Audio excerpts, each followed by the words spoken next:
Hello viewers, welcome to my channel. Vinayaka Chavithi పండుగ సందర్భంగా అందరూ కుడుములు పెట్టుకుంటారు కదండి. అలాగే కొంతమంది పనసాకులతో బుట్టలు చేసి దాంట్లో కుడుము పెడతారు.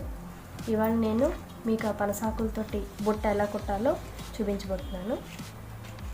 చక్కగా పనసాకులు తెచ్చుకొని వాటిని కడిగి శుభ్రం చేసుకొని చక్కగా గుడ్డ పెట్టి తుడుచుకొని పక్కకు పెట్టుకోవాలి, ఆరబెట్టుకోవాలి. తర్వాత ఇలాగా 4 తీసుకోవాలి, 4 పనసాకులు. దీనికి కావాల్సిన చీపురు పుల్లలు కావాలండి. ఇది కొత్త చీపురుతోటే తీసుకోండి, పాతది కాదు. వినాయకుడికి నైవేద్యం పెడతాం కాబట్టి కొత్త చీపురు పుల్లలతో తీసుకోవాలి. అవి చక్కగా సన్నంగా కట్ చేసుకుని మనం ఇలా ఉంచుకోవాలండి. ఫస్ట్ ఇలా 4 తీసుకున్నాం కదా, ఇలా ఒకదాని మీద ఒకటి పెట్టుకోవాలండి. పెట్టుకుని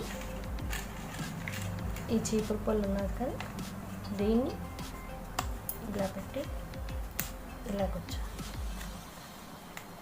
ఇక్కడికి కట్ చేసేసాయి. ఇలా మళ్ళీ 3rd దీని మీద పెట్టుకోండి. మళ్ళీ దీనికి ఇలా స్టిచ్ చేయండి.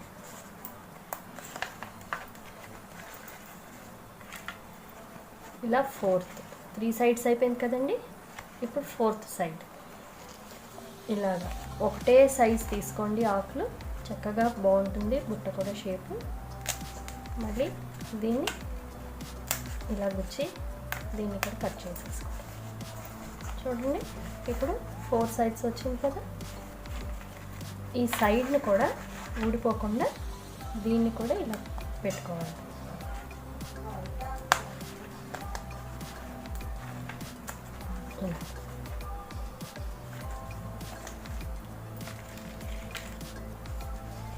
ఇప్పుడు ఈ సైడ్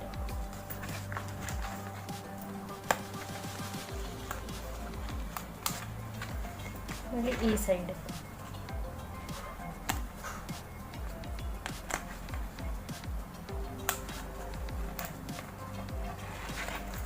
మళ్ళీ ఈ సైడ్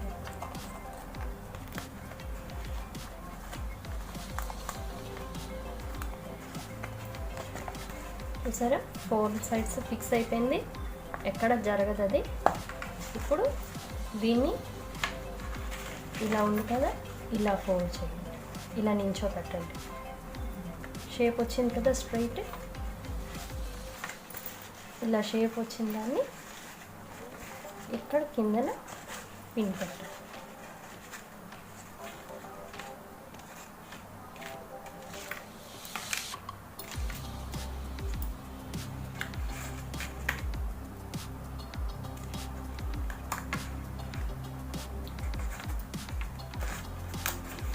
అలాగే టాప్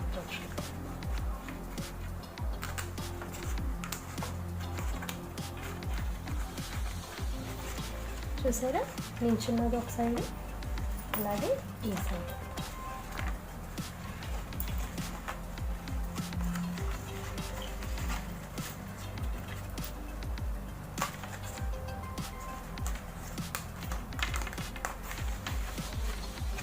అలాగే ఈ సైడ్.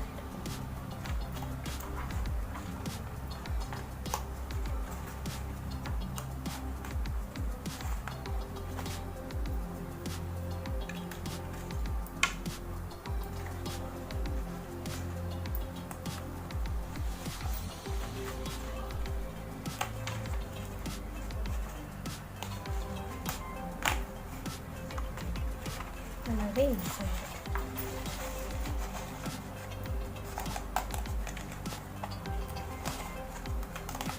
మళ్ళీ టాప్లో చీపురు సన్నగా ఇలా ఉండిపోయిన చివర్లో గుచ్చుకుపోతుందండి, ప్రాబ్లం ఉండదు.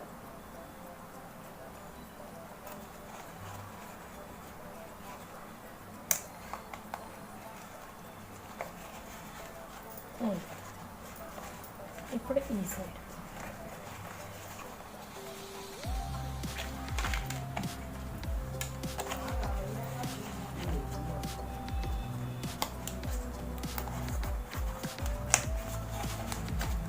చాలా సింపుల్ అండి, తొందరగా కూడా అయిపోతుంది కుట్టడం. చూడండి, మన పనసాకులతోటి బుట్ట రెడీ అయిపోయింది. అలాగే కూడా చేసేసుకోవడం. ఈ కొసలు కట్ చేసి ఇవ్వండి.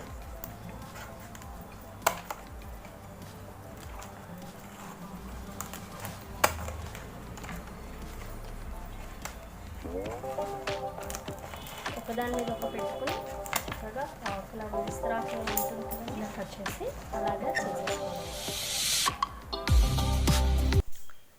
ఇప్పుడు బుట్టలు చేసుకున్నాం కదండి, కుడుములు ఎలా పెట్టుకోవాలో చేద్దాము.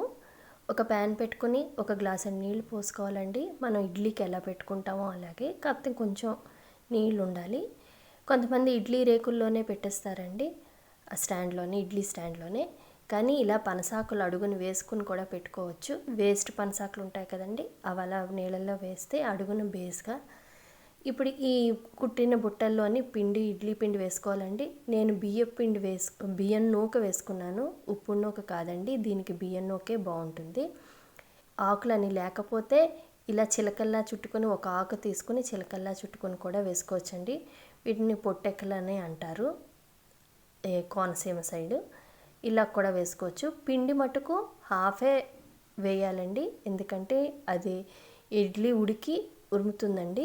అందుకని హాఫ్ వేసుకుంటే దాని పై దాకా వచ్చేస్తుంది.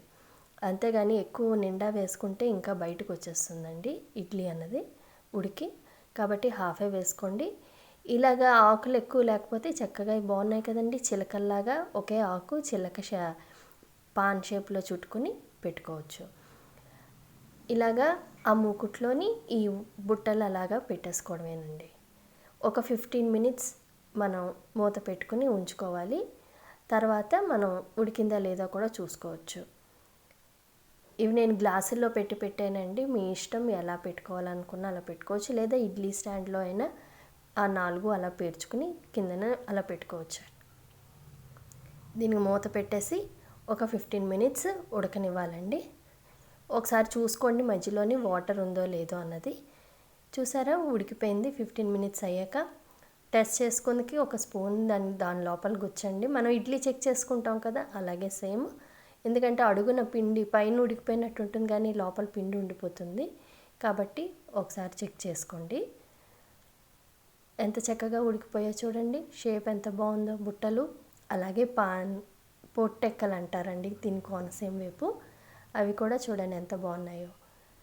చక్కగా ఉడికిపోయింది, ఎక్కడా పిండి లేకుండాను. 15 to 20 minutes చాలు ఉడకనిస్తే సరిపోతుంది. ఇది స్వామివారికి నైవేద్యం పెట్టచ్చండి. మేము ఇలాగే పెడతాము ఎప్పుడూను, అందుకే మీకు ఈ వీడియో షేర్ చేస్తున్నాను. నచ్చితే తప్పకుండా ట్రై చేయండి.